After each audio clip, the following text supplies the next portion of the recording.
Assalamualaikum warahmatullahi wabarakatuh. Alhamdulillahi rabbil alamin.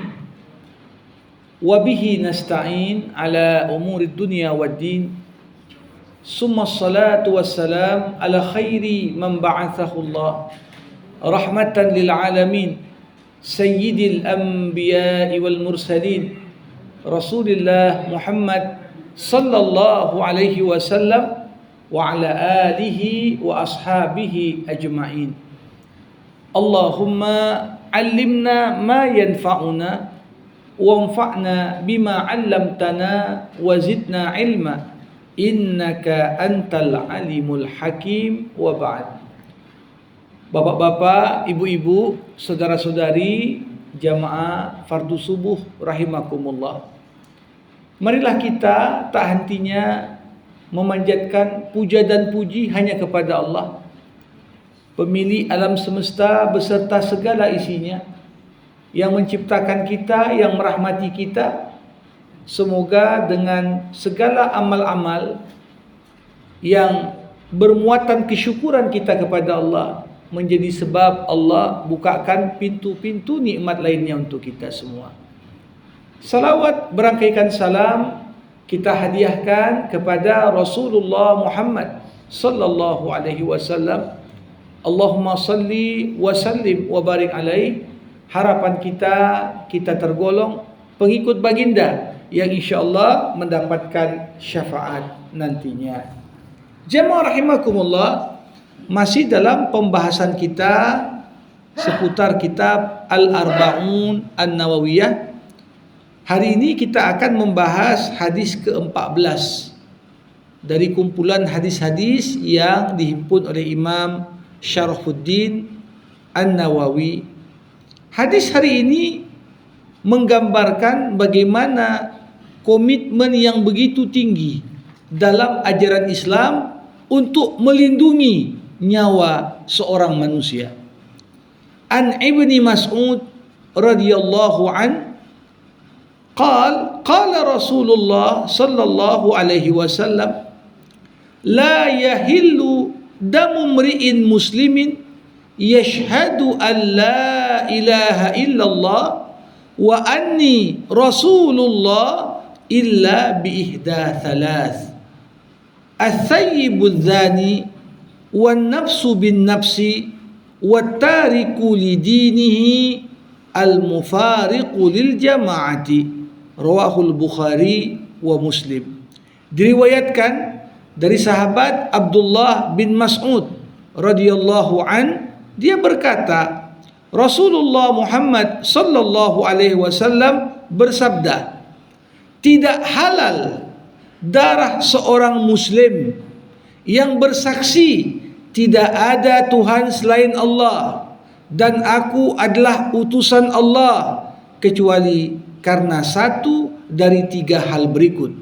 Pertama, orang yang sudah menikah, yang kemudian berzina. Kemudian orang yang membunuh orang lain.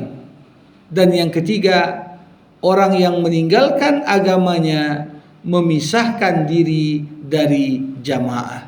Hadis diriwayatkan oleh Imam Bukhari dan Imam Muslim.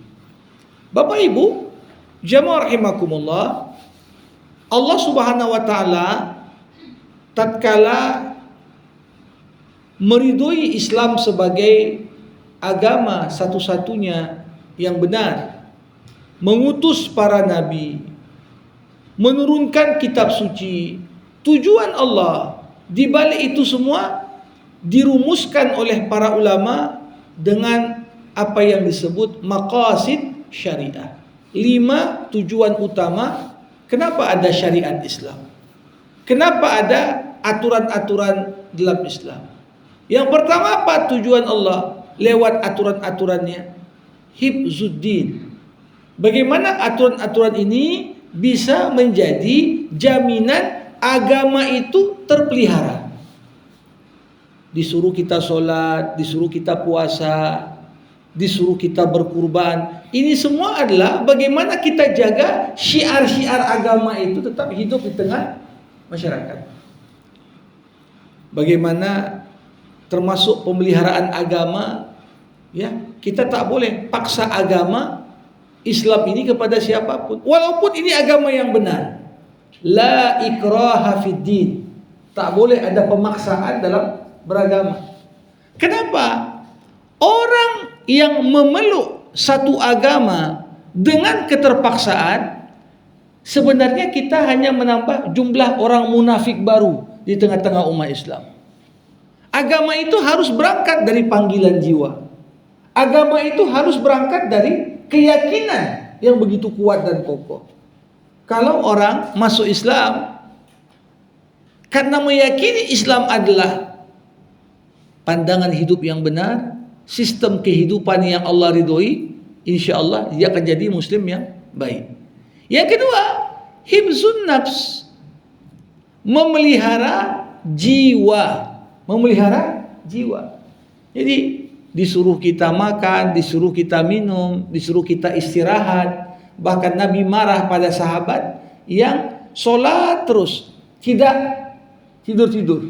Nabi juga marah kepada sahabat yang puasa terus, tak buka-buka dan tak makan sahur. Kenapa? Kita perlu jaga segala titipan Allah untuk kita ini. Dilarang kita membunuh diri, apalagi bunuh orang lain. Ini namanya hifzun nafs. Bagaimana dalam ajaran Islam terdapat jaminan kita memelihara jiwa yang Allah titipkan untuk kita. Yang ketiga, ada namanya hifzul aql. Dalam ajaran agama ada jaminan kita menjaga dan memelihara akal pikiran. Kita disuruh belajar. Tiap mukmin, laki-laki, perempuan, belajar itu hukumnya wajib. Thalabul ilmi faridatun ala kulli muslimin wa muslimah. Tiap muslim, laki-laki, perempuan wajib mencari ilmu. Nah, jadi untuk apa? Supaya akal kita ini tajam. Di sisi lain, apa yang dapat merusak akal dilarang sama Allah. Dilarang narkoba, dilarang mabuk-mabukan. Untuk apa? Karena itu kalau dikonsumsi merusak akal. Bahkan dilarang kita untuk melakukan apa-apa yang bisa menyebabkan adiksi dan ketagihan. Kenapa? Kalau orang sudah ketagihan sesuatu, tak lagi dapat berpikir dengan baik. Sekarang bukan ketagihan judi saja, ya, pinjol pun bisa jadi ketagihan. Game-game online pun bisa buat ketagihan. Ini semua bisa merusak akal pikiran manusia. Yang keempat, hifzul ird. Ajaran Islam tujuannya apa? Menjaga keluarga dan kehormatan, menjaga keturunan. Tiap manusia punya nafsu, tapi Islam hanya menghalalkan hubungan badan lewat mekanisme perkawinan. Kalau orang, ya, kecelakaan dulu baru nikah, ini bukan ajaran Islam ini. Kalaupun banyak di tengah-tengah masyarakat seperti itu, tak akan pernah yang terjadi dan kebiasaan membenarkan yang salah. Kita perlu membiasakan yang benar, bukan membenarkan yang biasa. Islam menyuruh kita, anak yang lahir dari perkawinan yang sah, itulah yang dinasabkan pada ayahnya. Kalau lahir dari hubungan gelap, kemudian baru nikah, kemudian ini tetap dalam status Islam disebut anak zina, ya, atau dalam undang-undang disebut anak di luar nikah. Jadi kenapa perlu jaga keluarga ini? Karena keluarga adalah benteng terakhir. Sekarang semuanya, kalau keluarga itu rapuh, maka agama kita pun juga akan rapuh. Dan yang terakhir, hifzul mal, memelihara harta. Gimana cara cari harta yang halal diatur dalam Islam.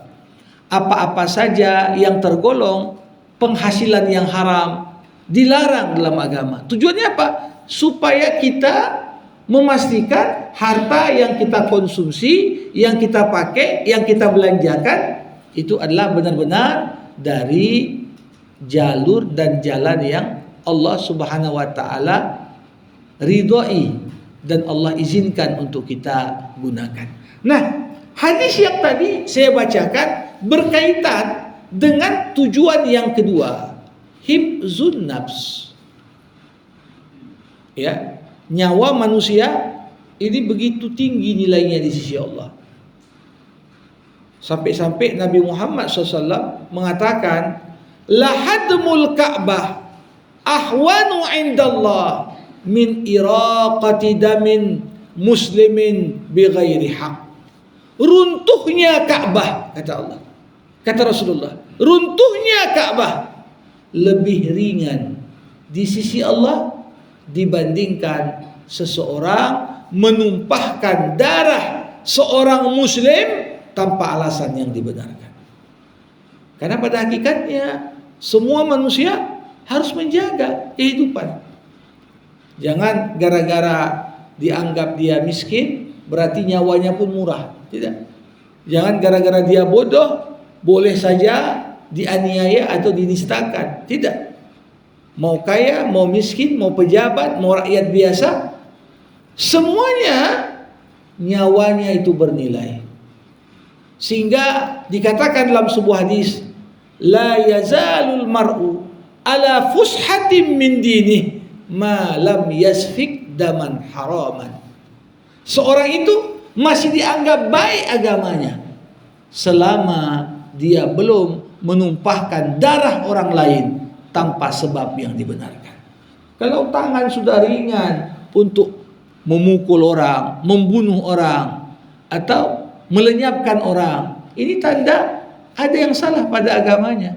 Karena orang yang beriman akan memuliakan nyawa saudaranya, akan jaga nyawa dirinya sebagaimana menjaga nyawa saudaranya. Jadi hakikat pertama yang dapat kita tarik dari hadis Rasulullah kajian kita hari ini, la yahillu damimri'in muslim yashhadu an la ilaha illallah wa anni rasulullah.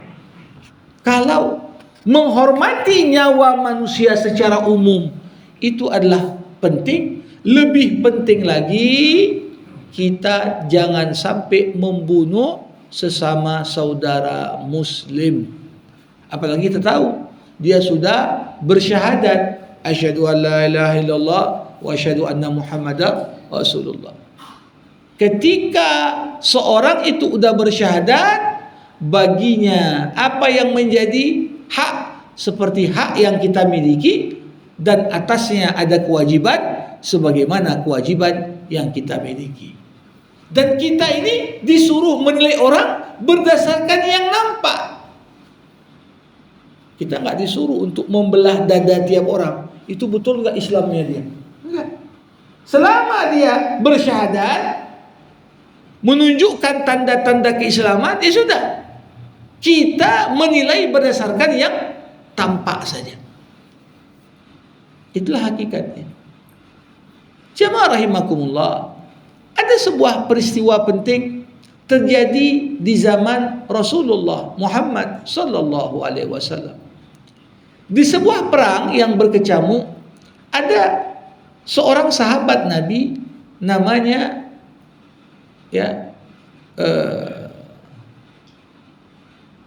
Allahumma shalli ala Muhammad, anak dari sahabat Zaid bin Harithah, namanya Usamah bin Zaid. Ini masih muda, masih belasan tahun umurnya ketika itu. Di sebuah perang, Usamah laksana seorang kesatria yang pemberani, dia habisi musuh dan lawannya satu persatu, sampai dia menghadapi seorang kafir yang hampir saja dilumpuhkannya. Duel pedang cukup panjang.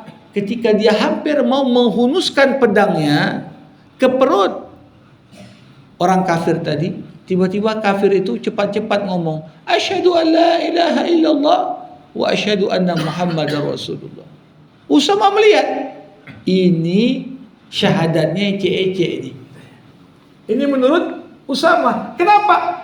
Kok bukan dari tadi ucap syahadat? Udah mau dihunuskan pedang, baru ucapkan syahadat.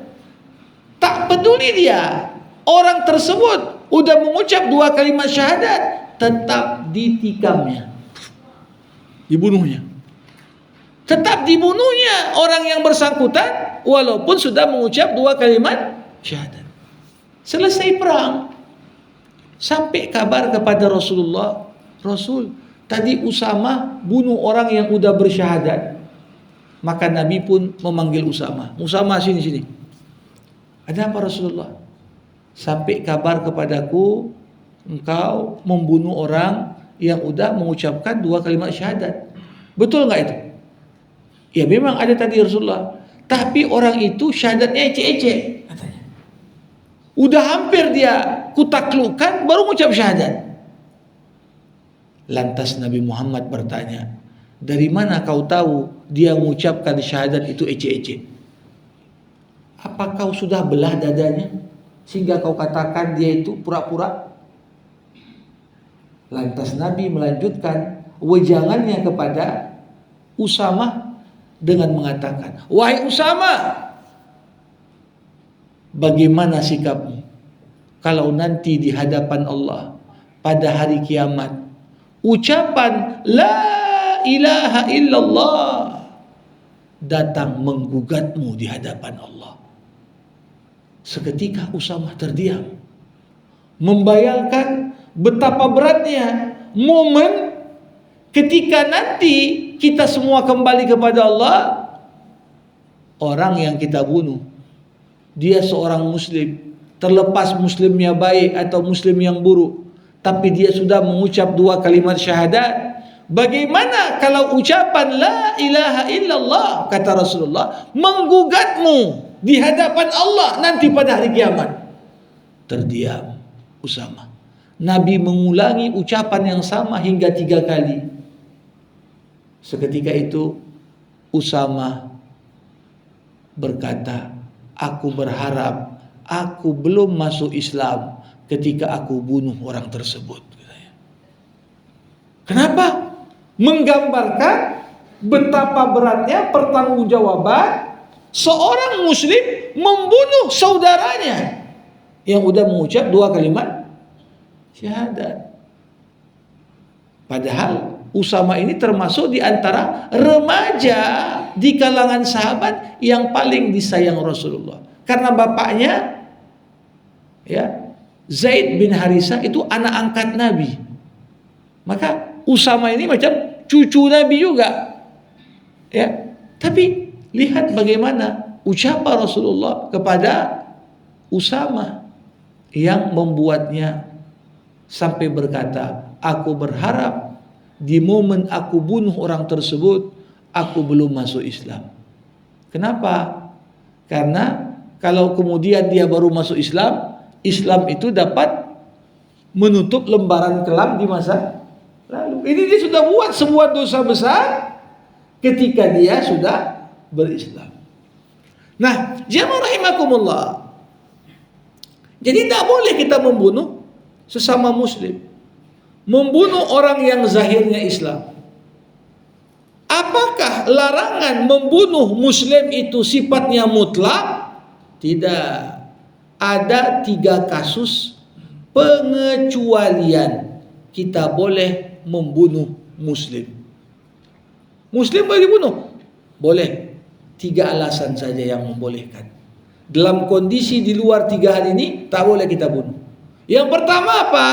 As-sayyibuz zani. Orang yang sudah menikah kemudian dia berzina. Bapak Ibu, zina apa maknanya? Hubungan badan pria dan wanita di luar ikatan perkawinan. Maka ada perzinaan yang dilakukan oleh orang yang belum nikah, orang yang masih lajang.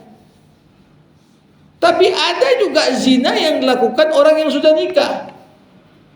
Nah, makanya kalau kita lihat kedua bentuk perzinahan ini beda hukumannya. Kalau orang masih lajang, belum punya istri, belum punya suami, lantas dia berzina, boleh jadi dikatakan, oh ini dia sudah begitu kuat dorongan nafsunya, tak ada tempat penyaluran. Ya, maka hukuman bagi para penzina laki-laki dan perempuan yang masih lajang, belum nikah apa? Dicambuk 100 kali. Dan ini masuk hukuman hudud.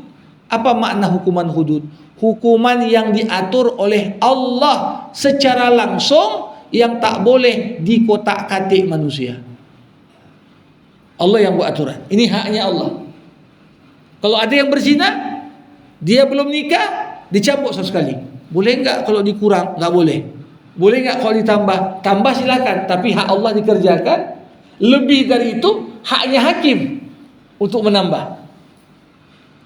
Jadi, jamaah rahimakumullah, boleh enggak hukuman cambuk diganti dengan hukuman lain? Tidak, karena disebutkan secara teks, hukuman bagi penzina adalah mi'atu jaldah. Az-zaniyatu waz-zani fajlidu kulla wahidin minhuma mi'atu jaldah. Ya. Penzina laki-laki, penzina perempuan, cambuk keduanya. Kalau dalam kasus keduanya belum menikah. Berapa? 100 kali cambukan. Selain itu, ditambah hukuman berikutnya apa? Diasingkan orang itu. Jangan lagi orang udah berzina di sebuah tempat, dibiarkan tinggal di tempat itu. Dalam hukum Islam disuruh yang lajang tadi, buang dia ke tempat lain. Tujuannya apa? Biar jangan menyebarkan kebiasaan buruk itu. Jadi sengaja dia dibuang dari kampung halamannya, ini penzina, pergi. Nah, di tempat baru diharapkan dia dapat menata kehidupannya yang baru dengan lebih baik. Orang belum tahu dia pernah berzina, orang belum tahu dia mungkin telah melakukan. Tapi di kampung halamannya, ini perlu ada sanksi. Bahkan cambukan itu bukan di tempat sepi. Falyashhad azabahuma ta'ifatun minal mu'minin. Hendaklah ketika dicambuk 100 kali itu disaksikan oleh orang banyak. Karena tujuan dari hukuman bukan hanya buat jera bagi pelaku, tapi juga menanamkan ketakutan bagi yang belum berbuat. Supaya yang belum buat, jadi kalau misalnya lah di Indonesia ini ada katanya kekhususan syariat Islam di Aceh, tapi yang dicambuk itu belum macam aturan agama juga, karena masih sifatnya takzir, dicambuk di depan orang banyak, siap sholat Jumat supaya ditengok orang ini. Tapi tetap dari sisi bagaimana kuantitas hukuman belum sesuai. Nah, tapi itu adalah bagian dari upaya menghidupkan kembali bagaimana aturan-aturan sebagaimana yang diatur dalam Islam. Nah, sedangkan orang yang berzina, sedangkan dia sudah menikah, hukumannya apa? Dirajam. Rajam itu maknanya apa? Dilempari batu sampai dia mati. Dan itu juga disaksikan oleh orang banyak. Mungkin bagi sebagian, ini hukuman barbar kali nih. Hukuman kok keras kali begitu. Itulah cara, kalau kita lihat jamaah rahimakumullah, bagaimana kita menanamkan kebencian terhadap perbuatan itu. Berapa banyak orang berzina sekarang, bahkan di zaman sekarang, kalau sama-sama mau, bukan pidananya itu katanya. Yang pidana itu kalau satu pihak merasa dipaksa, pihak yang lain memperkosa. Itu yang dianggap pidana, yang bisa dihukum. Tapi kalau sama-sama mau, ya sudahlah, itu kan bukan pidana. Kalau masyarakat tidak memandang itu sebagai perbuatan buruk, lambat laun kalau kita lihat. Ini saya sekitar 2 pekan yang lalu ada mengisi pengajian, dan ada seorang dari salah satu ASN yang mengurusi masalah ini, termasuk dia cerita apa latar belakang ini sempat heboh, pemerintah mau membagi alat kontrasepsi dan memperkenalkannya kepada anak-anak di bangku sekolah. Alasan dia mengatakan, itu Ustadz, di beberapa bahkan kabupaten kota di Sumatera Utara, ini yang lebih parah lagi, bukan sekedar zina, tapi angka incest. Incest itu artinya apa? Hubungan saudara. Abang menggauli adik perempuannya, kakak digauli adik perempuannya, itu angkanya cukup memprihatinkan. Bahkan kalau mau jujur, ya, angka di beberapa provinsi di Pulau Jawa ini cukup mengkhawatirkan sekali. Di kalangan usia-usia remaja di bangku sekolah, ini bahkan bisa dikatakan udah lebih banyak yang berbuat demikian dibanding yang belum pernah berbuat. Nah, tapi saya sampaikan, kalau dibagi-bagi dikasih tahu tanpa ada pendidikan agama yang betul, ini namanya menyuruh orang, saya bilang. Ini tak bisa kita sekedar mengajarkan untuk pakai alat kontrasepsi. Yang perlu diperkenalkan dulu apa? Ini perbuatan yang buruk. Lihat bagaimana dulu ada seorang pemuda minta izin kepada Nabi mau berzina. Nabi, izinkanlah aku berzina. Coba bayangkan kalau ada anak kita datang menghadap kita, ya mak, boleh nggak aku berzina? Gimana sikap kita? Tapi lihat bagaimana Rasulullah dengan begitu bijak mengajak si anak muda tadi untuk berpikir. Nabi berkata, kalau kau punya ibu, ada orang mau berzina dengan ibumu, kira-kira kau terima enggak? Oh, enggak terimalah aku. Masa ada orang mau menzinai makku? Begitu juga, enggak ada orang di muka bumi rela maknya kau zinahi, kata Nabi. Kemudian kalau kau punya kakak atau punya adik, ada orang kemudian menzinahi kakak atau adikmu, gimana perasaanmu? Oh, enggak terima aku Nabi. Begitu juga, enggak ada satupun orang di muka bumi rela kakak atau adik perempuannya kau zinahi. Gimana kalau kau punya anak perempuan, ada orang datang menzinahi anak perempuanmu, kau rela? Oh enggak Nabi. Begitu juga, tak ada satupun ayah di muka bumi yang rela kau zinahi anak perempuannya. Dialog sebentar, tapi apa yang terjadi? Anak muda tadi berkata, sebelum aku berdialog dengan Nabi, tak ada yang paling kuinginkan di muka bumi ini melebihi berzina. Namun setelah berdialog dengan Nabi, tak ada yang paling kubenci di muka bumi ini melebihi zina. Jadi kalau sekedar dikasih tahu, ini alat kondom ini alat kontrasepsi ini, tapi dalam hatinya tidak ditanamkan kebencian terhadap perzinahan, ini jauh lebih bahaya dibanding kondisi sebelum diperkenalkan. Ini tanggung jawab kita bersama. Jadi kenapa Islam membolehkan bahkan yang sudah nikah berzina dibunuh karena dilempari batu sampai dia mati? Tujuannya apa? Menanamkan komitmen kesucian di tengah masyarakat, supaya masyarakat benci perbuatan itu, supaya masyarakat tak rela kalau ya lingkungannya, masyarakatnya udah terbiasa. Ini kan bahaya sekali, sering sekali di momen-momen masuk hari Valentine dibuatlah acara, ujungnya apa? Alat kontrasepsi berserakan di mana-mana. Yang hadir anak-anak muda. Malam tahun baru juga diisi dengan hal-hal yang sangat jauh, bahkan bisa dikatakan sebab utama turunnya murka Allah. Kalau sudah satu penduduk negeri menganggap biasa perzinahan, maka tinggallah kita menanti bagaimana Allah turunkan azab bagi kita. Apalagi kalau tidak ada yang vokal berbicara dan mengkritisi. Jadi ini yang pertama. Dulu di zaman Nabi ada seorang wanita namanya dari Bani Ghamid, wanita Ghamidiyah. Dia berzina, tapi gara-gara siap berzina tadi dan dia sudah nikah, nyesal kali perempuan itu. rupanya perempuan itu hamil dari hubungan perzinaannya dengan laki-laki lain.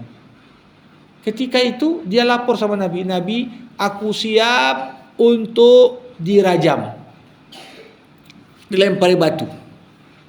Ketika itu Nabi tahu dia sudah hamil. Kalau begitu kau kandung dulu anakmu ini sampai dia lahir. Habis itu baru kita tengok. Setelah selesai 9 bulan, balik lagi perempuan tadi. Nabi, aku dah siap untuk dirajam. Tapi Nabi melihat bayinya itu, kalau maknya itu dirajam, siapa yang nyusui maknya? Nabi berkata, kalau begitu kau susukan anakmu ini 2 tahun sampai dia besar. Udah 2 tahun, si anak disusukan, si ibu yang berzina tadi balik lagi menghadap Nabi. Nabi, aku siap untuk dirajam. Maka Nabi pun kemudian mengeksekusi rajam bagi wanita tadi.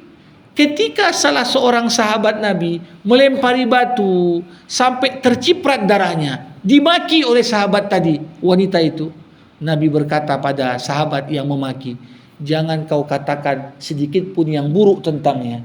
Sesungguhnya sekiranya taubatnya dibagikan kepada seluruh penduduk yang ada di muka bumi, niscaya Allah akan terima. Artinya apa? Orang mungkin buat salah di masa lalu, tapi ketika dia bertaubat betul, boleh jadi walaupun dia dibunuh lewat mekanisme rajam, itu tanda Allah Subhanahu wa taala menerima taubatnya. Jamaah rahimakumullah. Jadi ini yang pertama. Kalau orang sudah menikah, berzina, halal darahnya, dibunuh. Tapi siapa yang mengeksekusi? Apa boleh masyarakat main hakim sendiri, lempari pakai batu? Tidak. Tetap mekanisme pelaksanaan rajam harus dilakukan oleh ulil amri, pemerintah. Nah, gimana kalau pemerintahnya nggak ada aturan rajam dalam hukum kita, yang ada KUH perdata pidana, ya itu yang dipakai. Maka para hadirin, satu ingin saya sampaikan, ketika kita tak menerapkan aturan Allah dalam kehidupan kita, hukuman-hukuman buatan manusia ini tak menggugurkan hukuman di akhirat. Misalnya orang mencuri, hukum Islamnya apa? Dipotong tangan. Dia terima dipotong tangan, maka dia tak akan dihukum lagi di akhirat kalau sudah nyesal dengan potong tangan. Tapi kalau dia mencuri di penjara, apakah penjara di dunia mengurangi hukuman di akhirat? Enggak. Tapi ketika hukuman hudud kita laksanakan, maka ini yang pada esensinya mengurangi hukuman di akhirat. Karena kau sudah dihukum dengan aturan Allah di dunia, Allah tak hukum lagi untuk dosa yang sama. Kalau kita udah betul-betul insaf dan taubat. Jadi ini salah satu poin ya. Tapi tentunya nggak bisa kita terapkan syariat ini tanpa ada political will. Karena tetap eksekutor adalah yang buat undang-undang, pemerintah. Jadi kalau tidak dilaksanakan dan tidak dijadikan sebagai acuan hukum, tak bisa kita terapkan sendiri. Yang kedua, wan nafsu bin nafsi, boleh membunuh orang kalau yang kita bunuh itu adalah seorang pembunuh. Ini yang kita sebut dengan hukuman kisos. Pembunuh boleh dibunuh. Tapi sekali lagi, eksekutornya siapa? Lewat putusan pengadilan. Jangan kita menhakim sendiri. Ini dah bunuh, ku bunuh dia. Tak boleh. Nah, jamaah rahimakumullah, pembunuhan dalam Islam itu ada 3 macam. Dan pembunuh yang boleh dihukum dengan kisos hanyalah satu bentuk pembunuhan. Enggak semua yang membunuh boleh dikisos. Ada bentuk pembunuhan pertama namanya qatlul amdi, pembunuhan yang sengaja. Pembunuhan yang sengaja ini gimana? Pertama, memang dia gunakan alat yang sifatnya membunuh. Yang kedua, ditambah ada perencanaan dan motif untuk membunuh. Itu namanya pembunuhan sengaja. Kalau seorang dengan sengaja membunuh orang lain, lewat mekanisme pengadilan bisa dikenakan hukuman kisos. Apa yang dia lakukan kepada korbannya, hukuman diberikan, dia diperlakukan sebagaimana dia memperlakukan korbannya. Kalau dia membunuh korban dicekik, keluarga korban bisa minta, ini dia dibunuh juga dengan cara cekik. Kalau dia ditembak di kepalanya, maka keluarga korban minta juga, kami mau dia ditembak juga di kepalanya, di tempat yang sama dia bunuh saudara kami. Nah, ini namanya kisos. Tapi ada pembunuhan dua bentuk yang lain. Ini pembunuhan yang nggak bisa dianggap sengaja dan tidak dapat dihukum dengan kisos. Yang kedua namanya adalah pembunuhan karena kesalahan. Dia mau nembak burung, tapi yang kena orang. Gak ada niat sedikit pun mau nembak orang, tapi perlu nyasar kena orang. Nah, ini namanya qatlul khata, membunuh karena kesalahan. Boleh nggak dihukum dengan kisos? Enggak. Cukup dia bayar uang darah. Yang kedua, ini yang menarik, namanya qatlu shibhil amdi. Pembunuhan yang mirip sengaja. Mirip sengaja, tapi nggak sengaja. Contohnya gimana? Ada orang mau buat surprise, ya, mau ku kejutkan lah, ya.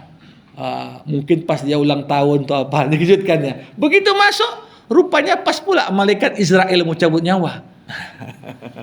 Dikejutkan, langsung sakit jantung dan akhirnya meninggal. Zahirnya kawan ini meninggal karena dikejutkan, tapi menurut kebiasaan dikejutkan ini tak sampailah bisa bunuh orang. Maka ini dia tidak ada niat membunuh, tapi perbuatannya itu disandingkan dengan peristiwa kematian, sehingga dianggap inilah sebabnya. Kenapa dia meninggal? Oh, dikejutkan sama si fulan. Maka karena sifat mengejutkan itu tidak sampai membunuh pada biasanya, nggak dianggap itu sebagai pembunuhan sengaja. Hukumannya pun cukup bayar uang darah. Berapa uang darah? 100 ekor unta.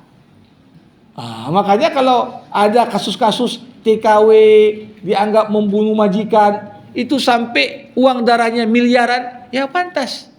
Karena 1 ekor unta 35 juta. Dikali 100, 3,5 M tuh Bapak Ibu. 3,5 M. Itu kalau acuan standar.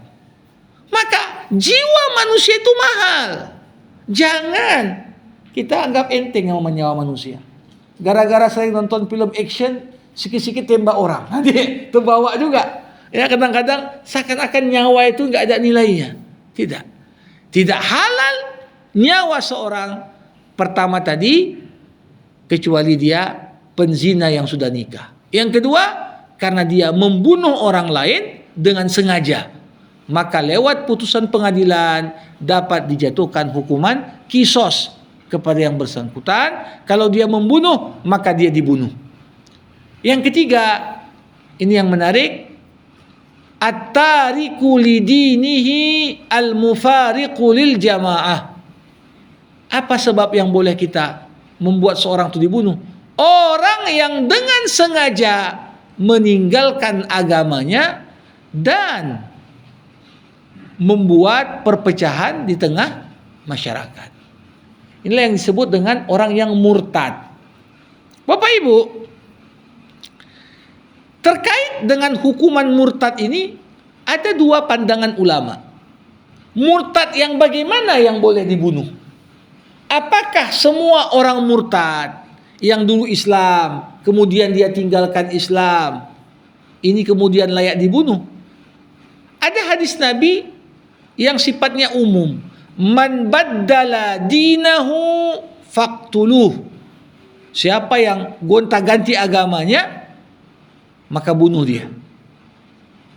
Dipahami orang murtad, kondisi apapun dia, berarti dia halal darahnya. Tapi sebagian besar ulama, ini juga masuk pandangan ulama kontemporer zaman sekarang, hukuman bagi orang yang murtad ini dibatasi pada orang murtad yang mempromosikan kemurtadannya. Jadi ada orang udah tukar agama tapi diam-diam.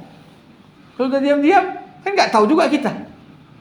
Tapi ada orang udah murtad sengaja dia buat video YouTube. Aku ini keluar dari Islam sengaja. Kenapa? Nggak betul Islam tuh. Dia propaganda orang supaya menjelekkan Islam.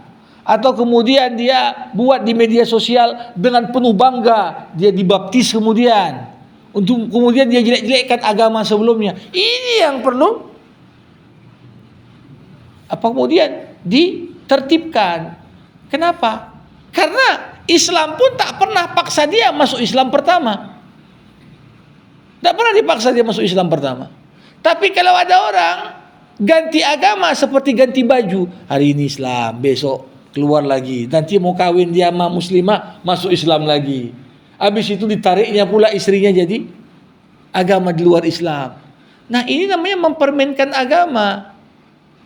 Islam tak paksa kita masuk, tapi kalau kita sudah komit masuk Islam, jangan permainkan ajaran agama.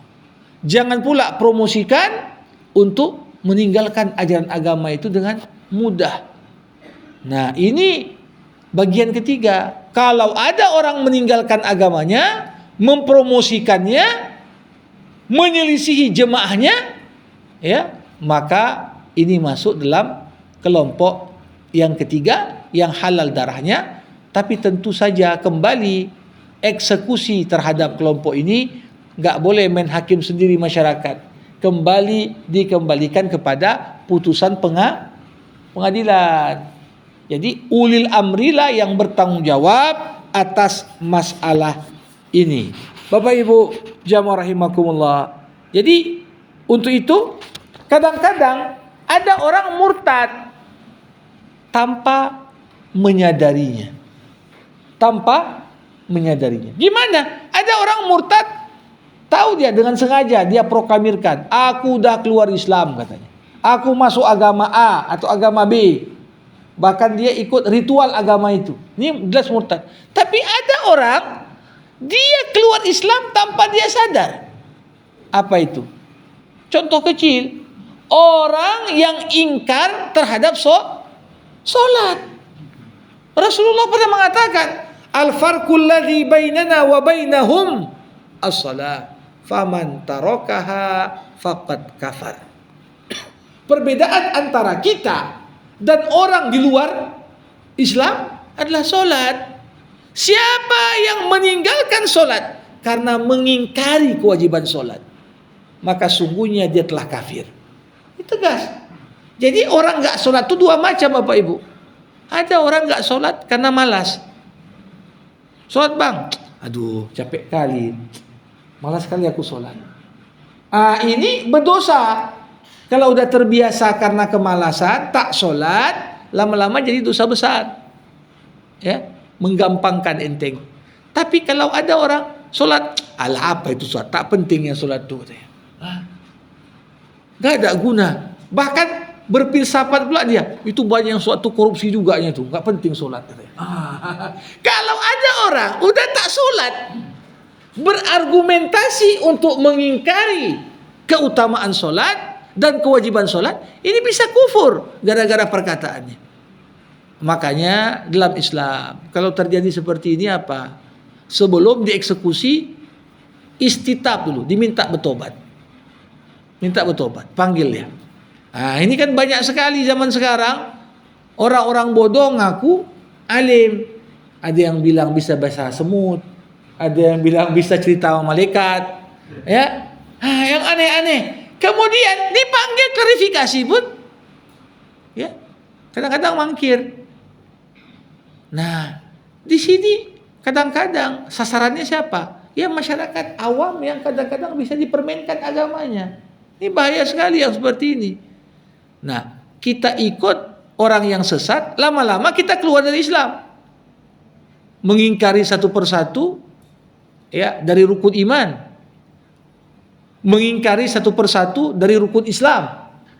Sholat dia tak lakukan, puasa dia ingkari, zakat dia nggak mau keluarkan walaupun dengan alasan nggak penting tuh zakat. Atau bahkan ketika sudah mampu pun tak mau dia haji. Dia bilang haji nggak perlu di sana, keliling asrama haji aja dah bolehnya itu. Kalau sampai merubah-rubah sesuatu yang sudah jelas ketentuannya dalam agama, ini hati-hati. Karena kita pun bisa kufur dan keluar agama lewat cara yang nggak pernah kita sadari. Jadi di sini ketika Nabi mengatakan orang yang meninggalkan agamanya bukan hanya ketika dia ngomong aku murtad atau aku masuk agama A bla bla bla bla, atau dia ikuti ritual agama lain yang khusus di sana, dibaptis pula dia atau diapain. Nah, tapi juga ketika dia mengingkari rukun iman, mengingkari rukun Islam, kemudian loyalitasnya tidak lagi kepada Islam, kepada Allah, kepada Rasul dan orang-orang beriman, dibelanya pula orang-orang kepentingan orang-orang kafir, ini bisa jatuh kepada kekufuran lewat cara yang tak pernah disangka-sangkanya. Jadi ini masuk juga dalam keumuman yang ketiga. Jadi marilah kita jaga dan pelihara jiwa sesama muslim. Ya. Kemudian kita hindari hal-hal yang sifatnya membuat darah kita menjadi halal. Ya, yang sudah menikah itu perisai dari berzina. Jangan pula udah nikah berzina juga. Ya. Yang kedua, jangan kita ini membunuh orang dengan sengaja. Ya, karena bayangkan pembunuh pun dapat diperlakukan sebagaimana dia memperlakukan korbannya saat dia bunuh. Dan yang ketiga, Islam ini udah anugerah Allah yang paling besar. Jangan kemudian kita tinggalkan Islam ini ya lewat cara yang langsung ataupun lewat cara-cara yang tidak langsung kita murtad dan keluar dari ajaran Islam yang benar. Ini pengantar dari saya terkait hadis yang jadi tema pembahasan kita di pagi hari ini. Kepada Bapak Ibu jamaah rahimakumullah yang mau bertanya, berkomentar, sebelum kita tutup dengan doa dipersilahkan. Silakan Ibu. Waalaikumsalam warahmatullah.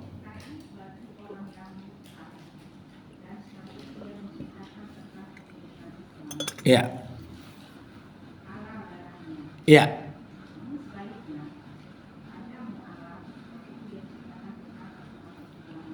Ya. Ya.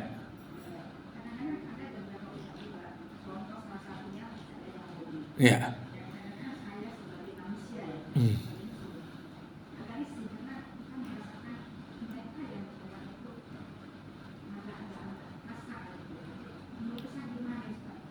Ya. Bapak Ibu jamaah rahimakumullah. Satu sisi kita melihat pembahasan tentang agama ini ada yang segmennya untuk orang umum, ada segmennya untuk orang khusus. Dalam Islam ada spesialisasi bidang ilmu, kita disuruh belajar tentang Injil, tentang kitab suci agama-agama lain. Itu ada Imam Al-Biruni. Imam Biruni orang pertama yang menerjemahkan kitab Bhagavad Gita. Ini kitab suci orang Hindu ke dalam bahasa Arab. Dia 6 bulan observasi di kuil di India. Untuk apa? Supaya tahu. Tapi tujuan akhirnya apa? Supaya tunjukkan kebenaran bersama dengan Islam, bukan dengan agama lain. Ya. Kita pun ada juga belajar Kristen misalnya. Ada ilmu kristologi. Ngapain pula lah Ustadz nih belajar tentang Kristen? Ya penting. Karena kita nggak bisa hindarkan ada debat nanti. Kalau dalam perdebatan, agama menyuruh wajadilhum billati hiya ahsan. Namun perlu ditengok segmennya.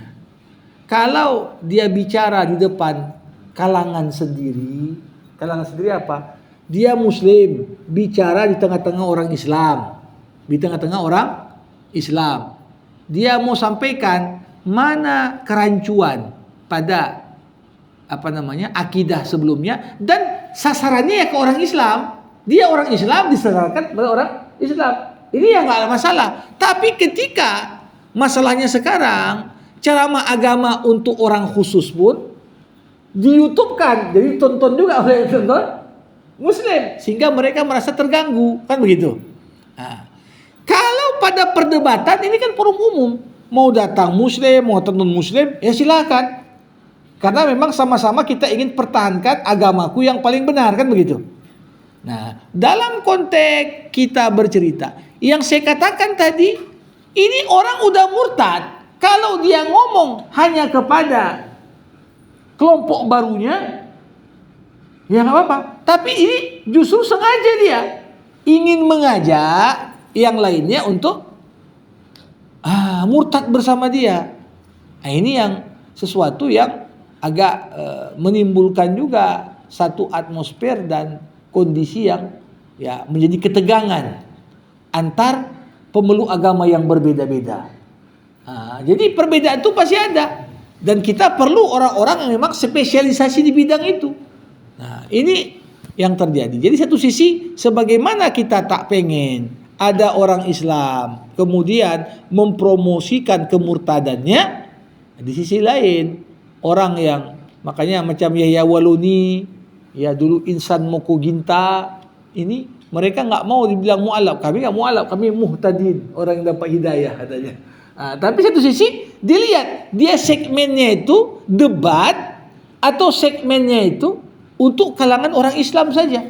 Ini tentunya dua hal yang berbeda cara pendekatan.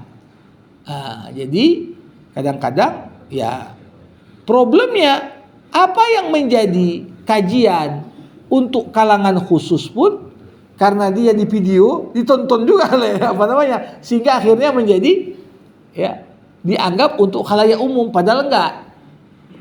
Demikian Ibu ya. Ada yang lain silakan.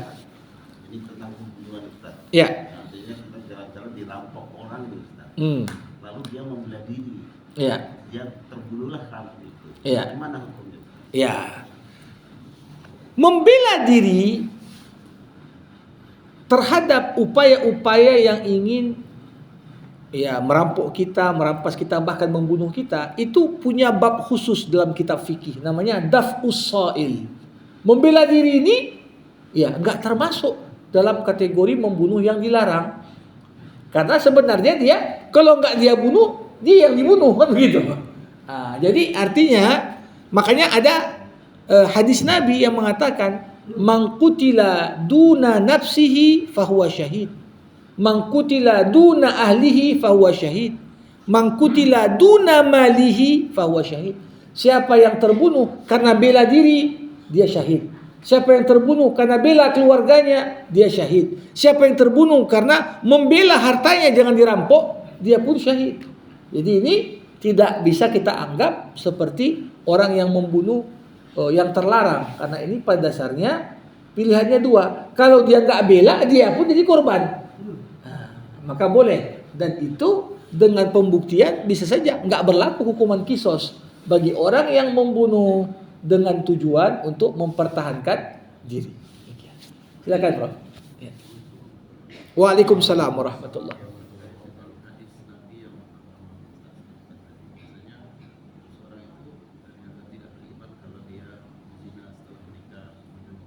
Ya. Dengan itu artinya orang yang sudah melakukan itu dia sudah keluar dari Islam dan harus Islam kembali itu. Ya, begini.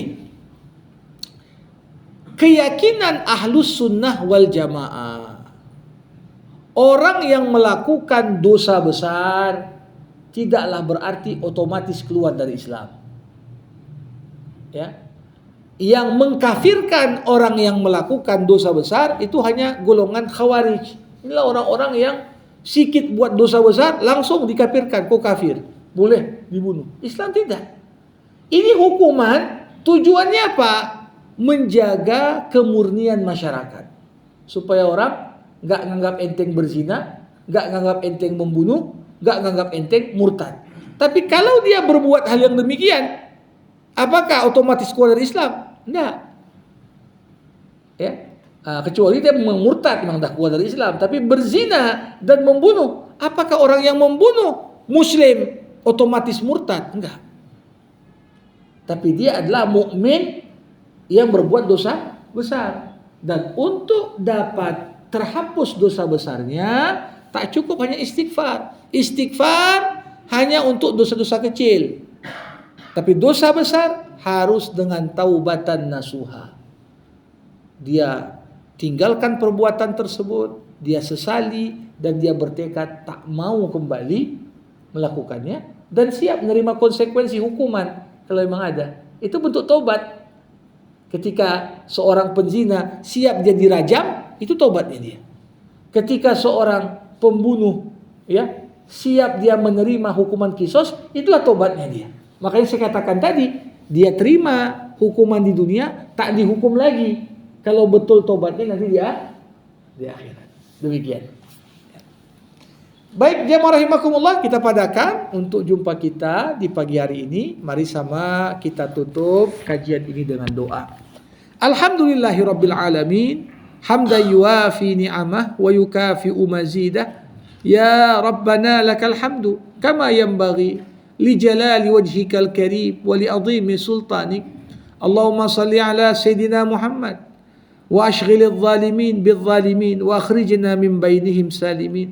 Allahumma aslih lana dinana alladhi huwa ismatu amrina wa aslih lana dunyana allati fiha ma'ashuna wa aslih lana akhiratana allati ilaiha ma'aduna waj'alil hayata ziyadatan lana fi kulli khair waj'alil mauta rahatan lana min kulli syarr. Allahumma ja'al yawmana khairan min amsina waj'al ghadana khairan min yawmina wa ahsin aqibatana fil umuri kulliha wa ajirna min khizyid dunya wa adzabil akhirah. Allahumma akhtim lana bi husnil khatimah wa la takhtim alaina illa bi husnil khatimah. Rabbana atina fid dunya hasanah wa fil akhirati hasanah wa qina adzaban nar wa sallallahu ala sayyidina Muhammad wa ala alihi wa sahbihi ajma'in walhamdulillahi rabbil alamin. Terima kasih, mohon maaf atas segala kekurangan. Assalamualaikum warahmatullahi wabarakatuh.